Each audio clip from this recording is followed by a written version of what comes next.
नमस्कार दोस्तों, मेरा नाम है विमल सिंह। बालाजी स्टडी अड्डा में आपका स्वागत है। संविधान पर आधारित अलग अलग टॉपिक वाइज प्रश्नों की प्रैक्टिस हम आपको करा रहे हैं। तो आज हम देखेंगे हमारा 18 नंबर का टॉपिक, जो कि है लोकसभा। अभी तक हम इसका दो पार्ट देख चुके हैं। पिछला सेकंड वाला पार्ट साइड में आई बटन में वीडियो आपको मिल जाएगा। आज हम देखेंगे इसका थर्ड पार्ट, जिसमें हम प्रश्न जो है 41 से लेकर के 60 तक जो है वो देखेंगे। लास्ट में एक प्रश्न हम आपसे भी पूछेंगे। तो चलिए शुरू करते हैं प्रश्न नंबर 41 से। तो 41 नंबर प्रश्न आपका है कि संघ शासित जो क्षेत्र हैं दिल्ली, कितने प्रतिनिधि निर्वाचित कर लोकसभा में भेजता है। जैसे पहले वाले पार्ट में मैंने आपको कुछ संख्या इसके संदर्भ में बताई भी थी। बताइए, 5, 7, 8 या फिर 10, इनमें से कौन सा जो है आपका सही होगा। संघ शासित क्षेत्र दिल्ली जो है वो कितने प्रतिनिधि निर्वाचित कर लोकसभा में भेजता है। चलिए बात करते हैं फिर आंसर की। ऑप्शन एबीसीडी में से तो आपका 7 जो है वो बिल्कुल सही हो जाएगा। 7 प्रतिनिधि जो है वो निर्वाचित कर लोकसभा में संघ शासित क्षेत्र दिल्ली जो है वो भेजता है। 42 प्रश्न है, लोकसभा में सर्वाधिक प्रतिनिधित्व के आधार पर राज्यों का आपको क्रम जो है यहाँ पर बताना है। तो मध्य प्रदेश, उत्तर प्रदेश, पश्चिम बंगाल और एक ऑप्शन में बिहार भी है। तो आपको इन्हीं में से ही बताना है कौन सा जो है आपका सही होगा। लोकसभा में सर्वाधिक प्रतिनिधित्व के आधार पर राज्यों का सही क्रम जो है वो क्या होगा। तो चलिए बात करते हैं आंसर की। ऑप्शन एबीसीडी में से तो आपका बी वाला ऑप्शन, उत्तर प्रदेश, महाराष्ट्र, पश्चिम बंगाल, ये वाला सीरियल जो है वो बिल्कुल सही हो जाएगा। लोकसभा में सर्वाधिक प्रतिनिधित्व के आधार पर राज्यों का जो है वो ये क्रम जो है आपका होगा। 43 प्रश्न आपका है, जो कि बहुत ही सिंपल सा है। लोकसभा का सामान्यतः कार्यकाल कितने वर्ष का होता है। और यही शायद प्रश्न भी था जो मैंने पिछले वाले वीडियो में शायद पूछा भी था। बताइए, इन चारों ऑप्शन में से कौन सा सही होगा। 3 साल, 4 साल, 5 साल, 6 साल। तो मैंने आपको ये पहले भी बताया कि राज्यसभा लोकसभा जब दोनों पूछ लिया था ना, तब वहां पर कंफ्यूजन हो जाती है। तो किसी एक पॉइंट को एक से जोड़ लीजिए ताकि दूसरे में कंफ्यूजन ना हो। चलिए बात करते हैं फिर आंसर की इन चार ऑप्शन में से। तो आपका 5 वर्ष जो है वो बिल्कुल सही हो जाएगा। लोकसभा जब आपसे पूछा जाए 5 साल, और राज्यसभा जब आपसे पूछा जाए तो 6 साल। बस इन्हीं दोनों में ही, 5 और 6 में ही अधिकतर कंफ्यूजन होती है। 3, 4 के साथ आप कभी नहीं जाएंगे। 44 प्रश्न देखते हैं कि आपातकाल के दौरान संसद लोकसभा का जो कार्यकाल है वो एक बार में कितने समय तक के लिए बढ़ा सकती है। 6 माह तक के लिए, 1 वर्ष तक के लिए, 2 वर्ष तक के लिए या फिर 3 वर्ष तक के लिए। बताइए इनमें से कौन सा जो है आपका सही होगा। आपातकाल के दौरान संसद लोकसभा का कार्यकाल एक बार में कितने समय तक के लिए बढ़ा सकती है। तो चलिए बात करते हैं फिर आंसर की इन चार ऑप्शन में से। तो 1 साल के लिए जो है बढ़ा सकती है। 1 वर्ष आपका ऑप्शन सही होगा। केवल और केवल आपातकालीन स्थिति को लेकर जो है यहाँ पर पूछा गया है। 45 प्रश्न देखते हैं कि किसी भी दशा में आपातकाल की जो उद्घोषणा है प्रवृत्त न रहने के बाद उपर्युक्त जो अवधि है वो कितने समय से आगे बढ़ाई नहीं जा सकती। 1 माह, 2 माह, 3 माह या फिर 6 माह। बताइए इनमें से कौन सा सही होगा। चलिए बात करते हैं आंसर की इन चार ऑप्शन में से। तो 6 माह से और ज्यादा फिर आप इसे जो है वो नहीं बढ़ा सकते। डी वाला आपका ऑप्शन यहाँ पर सही होगा। 46 प्रश्न कह रहा है, लोकसभा में कोरम, जिसे हम गण पूर्ति भी कहते हैं, वो पूरा करने के लिए कम से कम कितने सदस्यों की जरूरत होती है। कुल सदस्यों का 1/3 भाग, कुल सदस्यों का 1/4 भाग या फिर 1/6 भाग या फिर 1/10 भाग। बताइए इनमें से कौन सा जो है आपका सही होगा। तो चलिए बात करते हैं फिर आंसर की इन चारों ऑप्शन में से। तो लोकसभा में गढ़ पूर्ति पूरा करने के लिए कम से कम कुल सदस्यों का 1/10 भाग की आवश्यकता जो है वो होती है। तो इतने सदस्यों की जरूरत जो है वो होती है। 47 प्रश्न देखते हैं कि लोकसभा का जो कार्यकाल है वो 5 वर्ष से अधिक किस अवस्था में बढ़ाया जा सकता है? जब युद्ध चल रहा हो क्या तब बढ़ाया जा सकता है, या फिर जब राष्ट्रीय आपात लागू हो तब बढ़ाया जा सकता है, या फिर जब राष्ट्रपति अपने विवेक से ऐसा निर्णय ले, ऐसी कंडीशन में, या फिर जब मुख्य निर्वाचन आयुक्त ऐसा निर्णय ले। बताइए इन चारों ऑप्शन में से कौन सा जो है आपका सही होगा। चलिए फिर बात कर लेते हैं आंसर की इन चारों ऑप्शन में से। तो आपका ऑप्शन बी वाला यहाँ पर जो है वो सही होगा। यानी कि जब राष्ट्रीय आपात जो है वो लागू होता है तब आप कहेंगे कि लोकसभा का कार्यकाल 5 वर्ष से अधिक जो है में बढ़ाया जा सकता है, जब राष्ट्रीय आपात जो है वो लागू हो। तो ऐसी स्थिति में जो है वो बढ़ाया जा सकता है। 48 प्रश्न देखते हैं। लोकसभा के किसी सदस्य की जो सदस्यता होती है वो कितने दिनों तक लगातार अनुपस्थित रहने पर समाप्त हो जाती है। मतलब अगर कितने दिन तक वो नहीं आता है तो लोकसभा के उस सदस्य की सदस्यता को ही समाप्त कर दिया जाएगा। 2 माह, 3 माह, 6 माह या फिर 9 माह। साथ ही साथ वीडियो पसंद आए तो लाइक भी अवश्य करते रहिएगा। चैनल पर नए हो तो सब्सक्राइब करके भी जुड़ जाइएगा। चलिए बात करते हैं फिर आंसर की इन चारों ऑप्शन में से। तो 2 माह आपका बिल्कुल सही होगा। 2 माह तक अगर अब्सेंट रहता है, अनुपस्थित रहता है, तो ऐसी स्थिति में जो लोकसभा का सदस्य है उसकी सदस्यता समाप्त कर दी जाती है। 49 प्रश्न आपका है कि संसद सदस्य जो है उनको प्रति माह वेतन के रूप में कितना रुपया प्राप्त होता है। संसद सदस्यों को लेकर पूछा गया है। इससे पहले मैंने आपको जितने भी टॉपिक कराया उनमें सब में वेतन जरूर पूछा गया है, तो सबके मैंने आपको लाइन से बताते हुए ही आगे यहाँ तक आए हैं। तो बताइए 50,000, 60,000, 75,000 या फिर 1 लाख। संसद सदस्यों को प्रति माह वेतन के रूप में कितना रुपया प्राप्त होता है। बताइए इन चारों ऑप्शन में से कौन सा जो है आपका सही होगा। तो चलिए बात करते हैं फिर उत्तर की। तो 1 लाख रुपए की राशि जो है वो प्रति माह वेतन के रूप में प्राप्त होती है संसद के जो सदस्य होते हैं उनको। तो 1 लाख काफी बड़ी धनराशि है। देखते हैं हमारा 50 नंबर प्रश्न कि संसद के सत्र में उपस्थित रहने और संसदीय समितियों की बैठकों में भाग लेने के लिए सांसद को कितने जो दैनिक भत्ता है वो मिलता है। 500 रुपए, 600 रुपए, 1,000 रुपए या फिर 2,000 रुपए।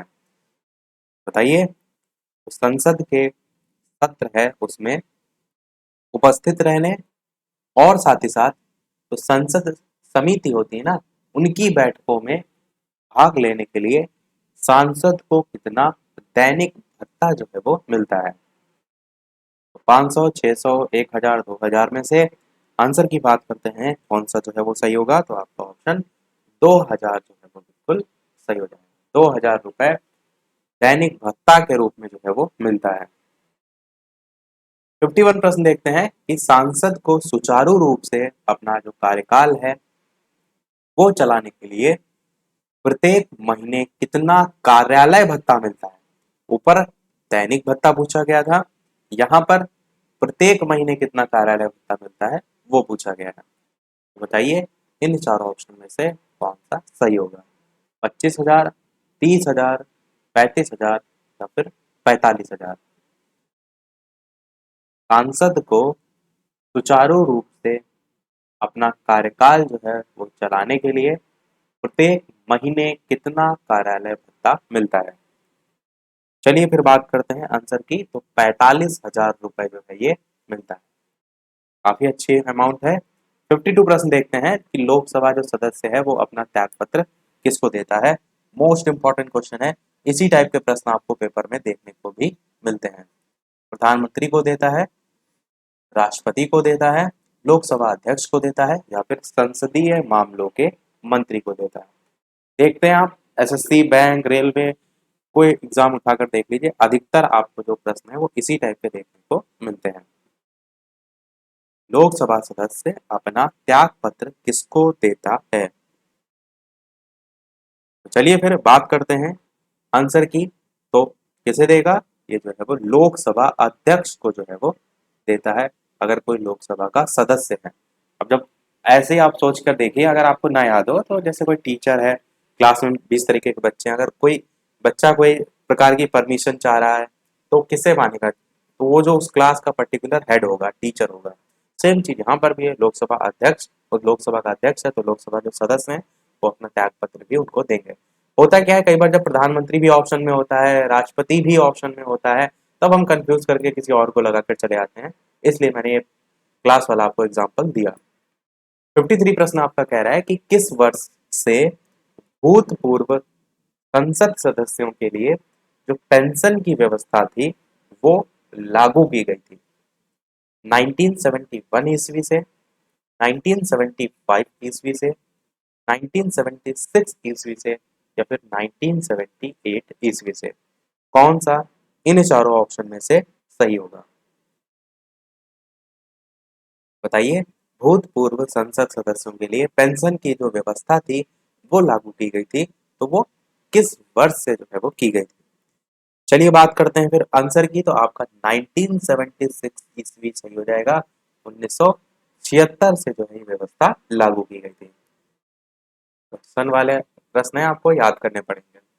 54 प्रश्न कह रहा है लोकसभा के बैठक की अंतिम तिथि तथा जो दूसरी बैठक है उसकी प्रथम तिथि, इन दोनों के बीच कितने समय से अधिक का अंतराल नहीं होना चाहिए? 1 माह, 2 माह, 3 माह, या फिर 6 माह?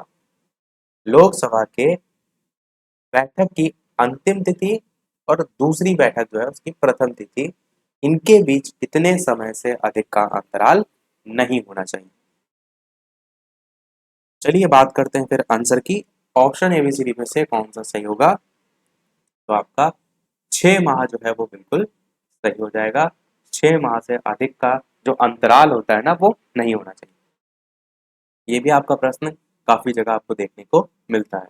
लोकसभा के बैठक की अंतिम तिथि और दूसरी बैठक की प्रथम तिथि के बीच। 55 प्रश्न आपका है, एक वर्ष में लोकसभा के सामान्यतः कितने सत्र जो है वो आयोजित किए जाते हैं? बढ़िया प्रश्न है, बताइए इन चार ऑप्शन में से 5, 2, 3, या फिर 4? कौन सा इनमें से सही होगा? एक वर्ष में लोकसभा के सामान्यतः कितने सत्र आयोजित किए जाते हैं? तो चलिए बात कर लेते हैं फिर आंसर की। ऑप्शन एबीसीडी में से कौन सा सही होगा? तो आपका ऑप्शन 3 सत्र आयोजित किए जाते हैं, सी वाला बिल्कुल जो है वो सही होगा। अब थोड़ा सा यहाँ से प्रश्न ज्यादा पूछे जाते हैं, तो थोड़ा सा इसके बारे में डिटेल में भी बात कर लेते हैं। अगर आपसे ये पूछा जाए जो संसद का सत्र होता है, इसके संदर्भ में संविधान के किस अनुच्छेद में बात की गई है? तो अनुच्छेद 85, 85 में जो है प्रावधान किया गया है। साथ ही साथ यहाँ पर प्रश्न में ये लिखा है ना, एक वर्ष में लोकसभा के सामान्यतः कितने सत्र आयोजित किए जाते हैं? तो 3 सत्र है। तो ये 3 सत्र हैं कौन से, ये भी आपको पता होना चाहिए। सबसे पहला सत्र जो होता है उसे हम कहते हैं बजट सत्र। और ये जो बजट सत्र होता है ना, ये आपका सबसे लंबा सत्र होता है, और इसी को हम पहला सत्र भी कह सकते हैं। जनवरी जो है ना उसके अंत में शुरू होता है, और अप्रैल जो है उसके अंत, या कह सकते हैं मई का जो पहला सप्ताह होता है ना, वहां पर जाकर आपका ये समाप्त हो जाता है। इस सत्र में क्या होता है, एक अवकाश होता है ताकि जो संसदीय जो समितियां होती हैं वो बजट के जो प्रस्ताव होते हैं ना उन पर चर्चा कर सके। दूसरा जो आपका सत्र होता है वो आपका होता है मानसून सत्र, जो कि आपका 3 सप्ताह का होता है, जो कि आमतौर पर आप देखेंगे तो जुलाई माह से शुरू होता है और अगस्त में जाकर खत्म हो जाता है। और तीसरा आपका जो होता है वो होता है शीतकालीन सत्र। शीतकालीन जो सत्र होता है वो आपका तीसरा सत्र होता है, और इसका आयोजन नवंबर से दिसंबर तक जो है वो होता है। जिस समय आप देखते हैं ठंडी पड़ती है, शीत से, वो भी आप याद रख सकते हैं। तो ध्यान रखिएगा, तीनों पूछे जाते हैं। अब करते हैं इसको, अगले प्रश्न की तरफ बढ़ते हैं। अगला प्रश्न 56 है कि राष्ट्रपति लोकसभा को कार्यकाल पूरा करने के पूर्व भंग कर सकता है। कर तो सकता है, पर किस आधार पर कर सकता है, ये यहाँ पर पूछा गया है। प्रधानमंत्री जो है उसकी सलाह पर कर सकता है, उपराष्ट्रपति की सलाह पर कर सकता है, लोकसभा अध्यक्ष की सलाह पर कर सकता है, या फिर सर्वोच्च न्यायालय के न्यायाधीश की सलाह पर कर सकता है। इस टाइप के प्रश्न आपको अधिकतर देखने को मिलते हैं जब कोई पर्टिकुलर कोई पोस्ट होती है, वहां से कोई उठाकर प्रश्न पूछ लिया जाता है। तो बताइए इन चारों ऑप्शन में से कौन सा जो है आपका सही होगा। राष्ट्रपति लोकसभा को कार्यकाल पूरा करने से अगर पहले ही भंग कर रहा है, तो जाहिर सी बात है वो लोकसभा अध्यक्ष के पास तो नहीं जाएगा, क्योंकि वो उसी का ही काम बिगाड़ रहा है। इस चीज को स्वयं से सोच कर देखिए। अब राष्ट्रपति है, तो अधिकतम कार्य जब आप पूछे जाते हैं राष्ट्रपति के संदर्भ में, तो हमारे दिमाग में उपराष्ट्रपति आता है, पर उपराष्ट्रपति नहीं, आपको प्रधानमंत्री याद रखना है। प्रधानमंत्री की सलाह पर राष्ट्रपति लोकसभा को कार्यकाल पूरा करने के पूर्व ही जो है वो भंग कर सकता है। यही आपका ऑप्शन जो है वो बिल्कुल सही हो जाएगा। 57 प्रश्न देखते हैं आपका। लोकसभा को उसके कार्यकाल की समाप्ति के पूर्व भी जो है वो भंग किया जा सकता है। राष्ट्रपति द्वारा उसकी इच्छा अनुसार किया जा सकता है, लोकसभा अध्यक्ष के द्वारा किया जा सकता है, राष्ट्रपति द्वारा मंत्रिपरिषद की सलाह पर किया जा सकता है, राष्ट्रपति द्वारा लोकसभा अध्यक्ष की सलाह पर किया जा सकता है। बताइए इन चारों ऑप्शन में से कौन सा जो है आपका सही होगा। तो चलिए फिर बात करते हैं आंसर की। इन चारों ऑप्शन में से कौन सा सही होगा। लोकसभा को उसके कार्यकाल की समाप्ति के पूर्व भी भंग, मैंने अभी बताया कि राष्ट्रपति कर सकता है। अब दो ऑप्शन यहाँ पर हैं, उसकी इच्छा अनुसार तो नहीं था। मंत्रिपरिषद एक ऑप्शन है और एक लोकसभा अध्यक्ष। लोकसभा अध्यक्ष मैंने पहले काट दिया था, तो मंत्रिपरिषद की सलाह पर आपका सही हो जाएगा, क्योंकि जो प्रधानमंत्री होते हैं उनकी जो कैबिनेट में सब मंत्री आप देखते हैं ना कि ये बनाए फलाने मंत्री बनाए गए, जैसे विदेश मंत्री जो हैं वो सुब्रमण्यम जयशंकर हो गए, या जनजातीय मंत्री अर्जुन मुंडा हो गए। मतलब ये जो अब अलग अलग मंत्री देखते हैं ना, ये पूरा जो बंच होता है उसे हम कहते हैं मंत्रिपरिषद। ऊपर वाले प्रश्न में मैंने आपको बताया था कि जो राष्ट्रपति है वो लोकसभा का अगर कार्यकाल भंग करना चाह रहा है, तो पूरा करने के पूर्व वो किसकी अनुमति ले रहा है, प्रधानमंत्री की। और यही चीज यहाँ पर भी है, यहाँ कुछ और नहीं है। जो प्रधानमंत्री है उसके अंडर में जितना वो सारे मंत्री आते हैं वो पूरा बंच मंत्रिपरिषद कहलाता है। तो मंत्रिपरिषद की सलाह पर ही आप इसको आंसर सी वाले को टिक करेंगे। 58 प्रश्न देखते हैं कि लोकसभा सदस्य बनने के लिए योग्यता जो है इनमें से कौन सी नहीं है। भारत का नागरिक हो, आप कहेंगे कि जितनी भी पोस्ट उठा के देख लीजिए ये पॉइंट सब में लिखा रहता है, तो ये तो योग्यता होती है। उम्र 30 वर्ष से कम ना हो, ये एक पॉइंट हो सकता है। पागल या दिवालिया ना हो, ये हो सकता है। सरकारी लाभ के पद पर ना हो, ये हो सकता है। तो बताइए कौन सी इनमें से योग्यता नहीं है। पागल या दिवालिया ना हो ये तो जरूरी है, यानी कि ये योग्य सही लिखा है, क्योंकि आपको गलत छांटना है। उम्र 30 वर्ष से कम ना हो लिखा है, तो ये यहाँ पर झोलझाल है, क्योंकि जो राज्यसभा होता है उसमें चाहिए होती है 30 साल, पर यहाँ पर तो प्रश्न में लोकसभा पूछा गया है जो कि आपका 25 साल होता है। बस बी वाला ऑप्शन यहाँ पर सही हो जाएगा, जो कि योग्यता नहीं है। समझ गए आप। बढ़ते हैं हमारे 59 प्रश्न की तरफ, जो कि सेकंड लास्ट होगा। स्टार्टिंग में मैंने बताया था 60 प्रश्न हम देखेंगे और एक प्रश्न हम आपसे भी पूछेंगे। तो 59 प्रश्न आपका है कि 10वीं अनुसूची के तहत लोकसभा के किसी सदस्य की जो अयोग्यता है उससे संबंधित जो मुद्दे होते हैं उस पर निर्णय कौन देता है। क्या वो प्रधानमंत्री देता है, क्या वो अध्यक्ष देता है, क्या वो राष्ट्रपति देता है, या फिर उपराष्ट्रपति जो है उसके द्वारा दिया जाता है। बताइए इन चारों ऑप्शन में से कौन सा जो है आपका सही होगा। 10वीं अनुसूची के बारे में तहत ही पूछा गया है, तो 10वीं अनुसूची अगर आपको क्लियर होगा तो आप आसानी से प्रश्न के आंसर तक पहुंच सकते हैं। चलिए फिर बात कर लेते हैं आंसर की। तो आपका अध्यक्ष बिल्कुल सही हो जाएगा कि 10वीं अनुसूची के तहत लोकसभा के किसी सदस्य की जो अयोग्यता होती है ना, उससे संबंधित जो मुद्दे हैं उस पर निर्णय का काम किसका होता है, लोकसभा अध्यक्ष का होता है। अब देखते हैं हमारा अगला और इस वीडियो का लास्ट प्रश्न, और इसके बाद एक प्रश्न हम आपसे भी पूछेंगे। पर इस प्रश्न को देखने से पहले वीडियो अभी तक आपने लाइक ना किया हो तो सभी लोग वीडियो को लाइक भी करते रहिएगा, आपके एक लाइक से मुझे भी मोटिवेशन मिलता रहे। चैनल पर नए हो तो सब्सक्राइब करके भी जुड़ जाइएगा, आगे इसी प्रकार अच्छे अच्छे हम प्रश्न आपके साथ प्रैक्टिस करते रहें। तो 60 नंबर प्रश्न देखते हैं, जो कि ये कह रहा है कि निम्नलिखित में से किसे लोकसभा का अभिरक्षक कहा जाता है। बहुत बढ़िया प्रश्न है। प्रधानमंत्री को कहते हैं, विरोधी दल का जो नेता होता है उसे कहेंगे, या फिर शासक दल का मुख्य सचेतक, या फिर लोकसभा अध्यक्ष। अब कुछ ऑप्शन तो है तो डायरेक्ट आप कर सकते हैं कि लोकसभा का अभिरक्षक, क्या आप विरोधी दल के जो नेता है उनको आप अभिरक्षक के तौर पर देखेंगे? कभी नहीं देखेंगे। शासक दल जो है इसका मुख्य सचेतक, ये भी कभी नहीं होगा। दो यहाँ पर आंसर हो सकते हैं, या तो प्रधानमंत्री या फिर लोकसभा अध्यक्ष। तो बताइए इन दोनों में से कौन सा जो है आपका जो है वो सही होगा। तो चलिए बात करते हैं, लोकसभा है उसी का अभिरक्षक, संसद का नहीं पूछा गया है। तो आपको ज्यादा कंफ्यूज होकर प्रधानमंत्री वाले ऑप्शन की तरफ बिल्कुल नहीं जाना है। लोकसभा का अभिरक्षक पूछा है तो लोकसभा अध्यक्ष को टिक लगा दीजिए, डी ऑप्शन आपका बिल्कुल सही हो जाएगा। अब देख लेते हैं वो प्रश्न, जैसा कि सभी वीडियो में हम आपसे एक ना एक प्रश्न पूछते हैं लास्ट में, तो इस वीडियो का आपके लिए प्रश्न है, इसका आंसर आपको वीडियो के मेन कमेंट में टाइप करके बताना है कि अविश्वास प्रस्ताव होता है ना, वो किस सदन में लाया जाता है। ए ऑप्शन है लोकसभा, बी ऑप्शन है राज्यसभा, सी ऑप्शन है किसी भी सदन में ले आइए कोई मतलब नहीं हमको, और डी ऑप्शन है इनमें से कोई नहीं। इन चारों में से कौन सा सही होगा, अपना आंसर वीडियो के मेन कमेंट में टाइप करके बताइएगा। लाइव टाइमिंग दो है, दोपहर के 3 बजे भी है, शाम के 8 बजे भी है। लाइव आकर प्रश्न देख सकते हैं, प्रश्नों की प्रैक्टिस कर सकते हैं। इससे पहले के प्रश्न ना देखे हो तो प्लेलिस्ट में जाकर भी देख सकते हैं। तो मिलते हैं फिर, चलिए अगले वीडियो में कुछ नए प्रश्नों के साथ, नए टॉपिक के साथ। तब तक के लिए नमस्कार, जय हिंद।